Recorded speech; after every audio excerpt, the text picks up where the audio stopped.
Halo teman-teman, saya dan kawan-kawan sudah berada di Cagar Budaya Makam Adipati Onje. Langsung saja ikuti kami.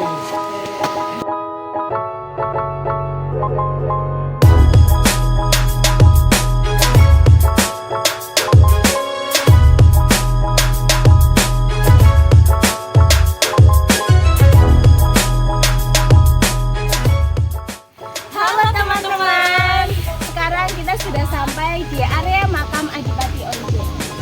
Kira-kira ada apa saja ya di sana? Yuk kita masuk.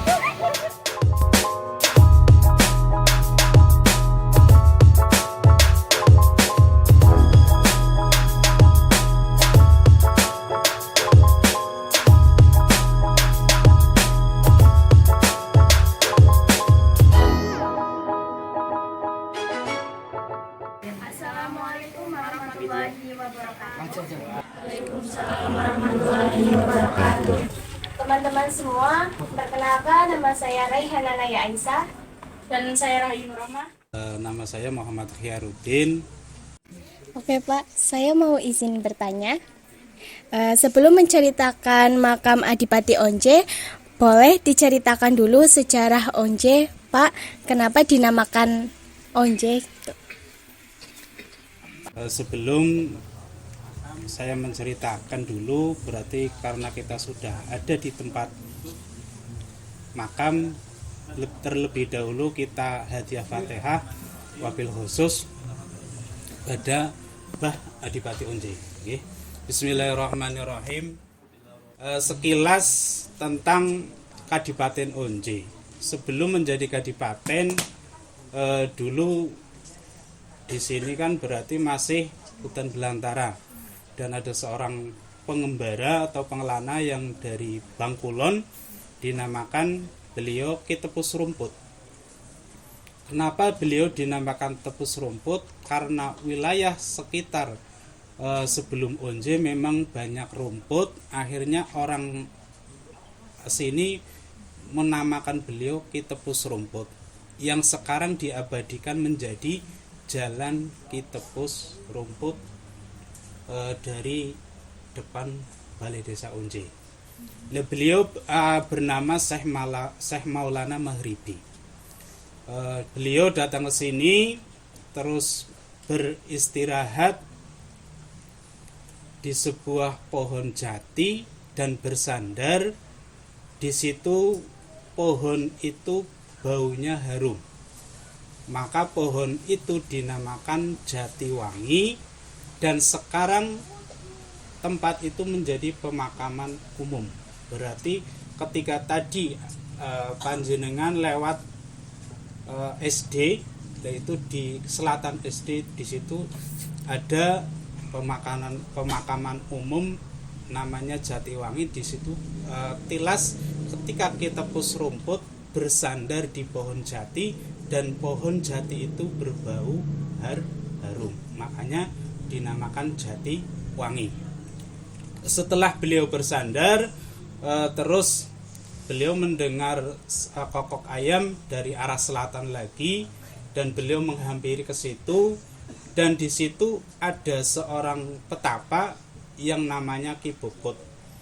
Di situ Ki Bukut bertemu dengan Ki Tepus Rumput, itulah yang mengarahkan Ki Tepus Rumput untuk mengikuti sayembara, yaitu di Pajang ketika itu. Dan beliau bertemu di situ. Disitulah banyak antara pertemuan Ki Tepus Rumput dan Ki Bukut tadi, banyak pohon burus. Dari pohon burus kan berarti ada bunga, yaitu namanya kecombrang. Dari bunga kecombrang itu ada buah kecil yang seperti kelereng, itu namanya onje. Nah, disitulah awal dinamakan Onje. Itu belum kadipaten, karena proses baru akan mengikuti sayembara di Pajang. Nah, setelah itu petilasan pertemuan Ki Tepus Rumput dan Ki Bukut tadi sekarang masuk situs cagar budaya, yaitu Batu Arca. Itu petilasan pertemuan antara Ki Tepus Rumput dan Ki Bukut tadi.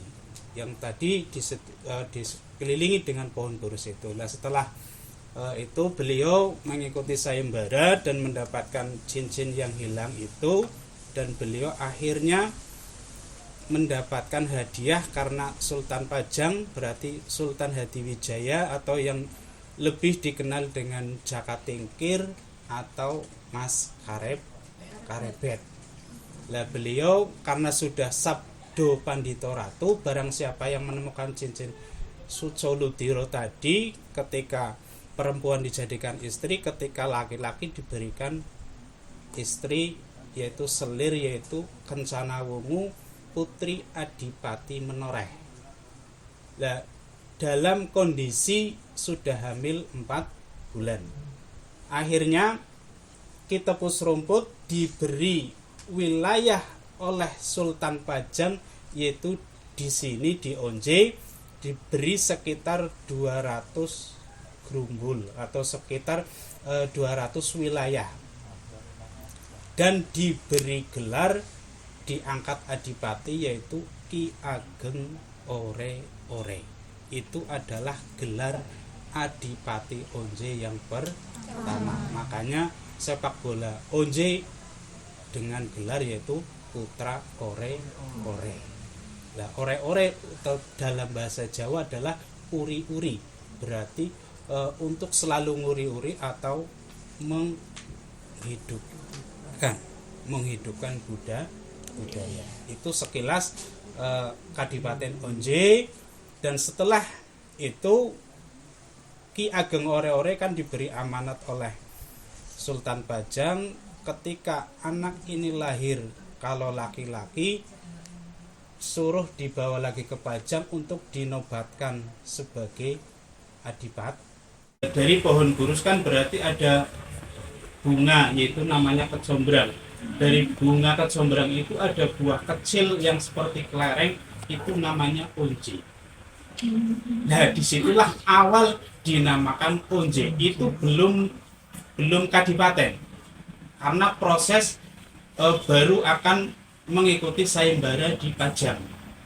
Nah, setelah itu petilasan pertemuan Ki Tepus Rumput dan Ki Bokut tadi sekarang masuk situs cagar budaya, yaitu Batu Arca.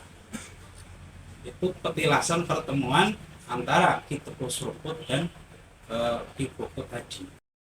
Itulah makam Adipati Onje yang kedua, yang ada batu besar.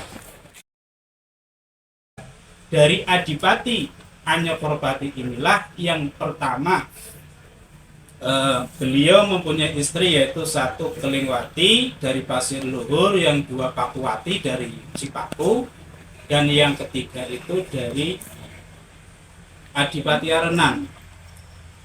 Dari Adipati Arenan ini yang namanya Pingenwati dan diabadikan menjadi Sungai Pingen.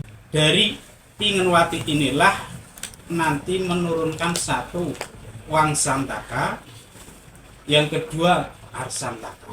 Nah, Arsantaka inilah yang menurunkan bupati-bupati Purbalingga yang maka dinamakan Onje Cikal Bakal Kabupaten Purbalingga. Monggo bila izin bertanya, Adipati Onje itu apakah nama gelar atau hanya nama orang saja? Adipati gelar. Kalau nama beliau adalah Cakrakusuma. Sejarah Onje. Ki Tepus Rumput adalah tokoh yang mengawali sejarah Onje dan memiliki peran penting dalam berdirinya Purbalingga. Beliau adalah kadipaten pertama di Onje pada masa lampau.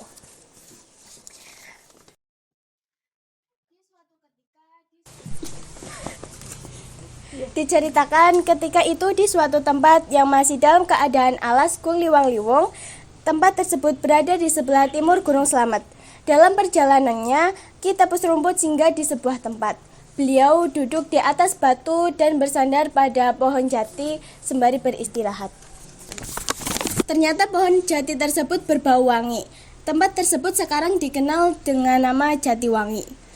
Kemudian, Ki Tepus Rumput mendengar suara kokokan ayam jantan dari arah tenggara. Dengan mendengar kokokan ayam jantan tersebut, Ki Tepus Rumput menduga bahwa ada manusia yang sudah mendiami tempat tersebut.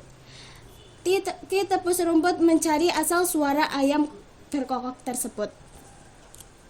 Ternyata ada sebuah padepokan yang dihuni oleh Ki Onje Bukut. Di sekeliling padepokan itu banyak sekali tanaman burus. Kemudian Ki Tepus Rumput juga ditemui oleh sosok manusia yang bernama Ki Kantaraga. Dengan pertemuannya itu, Ki Tepus Rumput disuruh untuk bertapa di wetan Gunung Gede yang bernama Bukit Tukut. Ternyata Ki Kantaraga setelah memberikan wejangan dan perintah kepada Ki Tepus Rumput kemudian menghilang. Karena tempat bertemunya antara Ki Kantaraga, Ki Tepus Rumput, dan Ki Onje Bukut banyak sekali ditanami oleh pohon burus, maka tempat tersebut dinamakan Onje, yang artinya bunga atau kembang pohon burus. Untuk profil Adipati Onje akan dilanjutkan oleh saya. Adipati Onje II adalah putra Sultan Hadiwijaya atau Joko Tingkir dan dikenal dengan Mas Karebet dari Kerajaan Pajang Solo. Dulu kala ada seorang pertapa yang bersemedi di tempat itu, yang sebelumnya bertapa di lereng Gunung Slamet sebelum akhirnya berpindah. Tujuannya bertapa di Onje untuk mencari sebuah sayembara dari Kerajaan Pajang. Sayembara yang didengarnya itu tentang hilangnya cincin kesayangan Sultan Hadiwijaya. Bagi siapapun yang bisa menemukan cincin tersebut, oleh Sultan akan dinikahkan dengan selirnya yang paling cantik. Lain halnya, jika yang menemukan cincin tersebut adalah perempuan, maka akan dijadikan istri raja. Pertapa itu pun menemukan cincin sang sultan. Karena seorang laki-laki, maka dia dinikahkan dengan selir raja yang tercantik, yakni Nimas Kencana Wungu. Nimas Kencana Wungu saat itu sedang mengandung 4 bulan. Dan Sultan Hadiwijaya menyampaikan kalau anak tersebut lahir agar dibawa ke istana kerajaan karena akan menjadi pemimpin. Pertapa tadi diberi gelar Adipati Onje I atau Adipati Ore-Ore. Lalu, ketika anaknya Pangeran Anyakaryapati naik tahta, dia bergelar menjadi Adipati Onje II. Sang adipati memiliki 2 istri yang pada awalnya sangat rukun dan tidak ada persoalan dalam rumah tangga.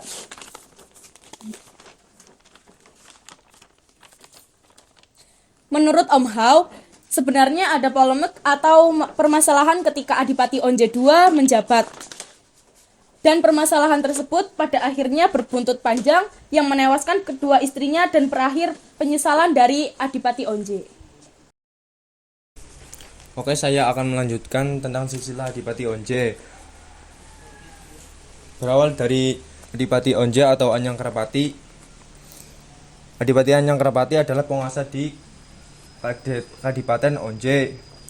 Lanjut ke ayah Adipati Anyangkrapati adalah Kanjeng Sultan Hadiwijaya atau biasa disebut dengan Joko Tingkir.